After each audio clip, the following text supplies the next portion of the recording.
যে নামাজ পড়ে না সে হচ্ছে ইসলামের শত্রু, যে নামাজ পড়ে না সে রাসূল সাল্লাল্লাহু আলাইহি ওয়াসাল্লামের দুশমন।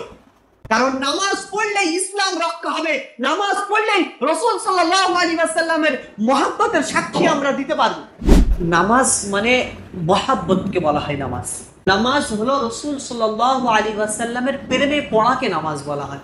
আমরা যদি নামাজ আদায় করি তাহলে সব থেকে রাসূল সাল্লাল্লাহু আলাইহি ওয়াসাল্লামের প্রেমিক বলে আমরা গর্ব করতে পারবো, আর না হলে রাসূল সাল্লাল্লাহু আলাইহি ওয়াসাল্লামের শত্রু বলে আমরা আখ্যায়িত হব।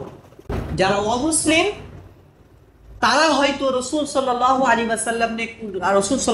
ওয়াসাল্লামের শানে কটূক্তি করছে, আমরা তাদের বিরুদ্ধে প্রতিবাদ করছি, কিন্তু আমার ঘরেই যে রাসূল সাল্লাল্লাহু আলাইহি ওয়াসাল্লামের শানে গুস্তাখি করনে ওয়ালা, রাসূল সাল্লাল্লাহু আলাইহি ওয়াসাল্লামের অপমানকারী ঘরে ঘরে যে বসে রয়েছে, এগুলোর উপায় কি হবে?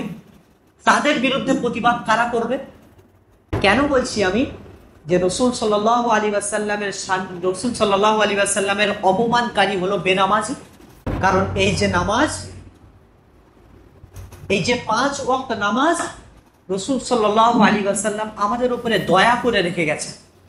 মিরাজের ঘটনা শুনেছিলাম তো, আমরা শুনেছি কম বেশি, যে আল্লাহ রাসূল সাল্লাল্লাহু আলাইহি ওয়াসাল্লাম নামাজ কমানোর জন্য মিরাজে গেলেন, গিয়ে 9 বার, একবার দুইবার নয়, 9 বার গিয়ে রাসূল সাল্লাল্লাহু আলাইহি ওয়াসাল্লাম 5 ওয়াক্ত করে 45 ওয়াক্ত নামাজ কমিয়ে আনলেন। তারপরে বাকি ছিল 5 রাকাত, 5 ওয়াক্ত। এই 5 ওয়াক্ত নামাজ যখন নিয়ে আসেন তখন মুসা আলাইহিস সালামের সাথে দেখা।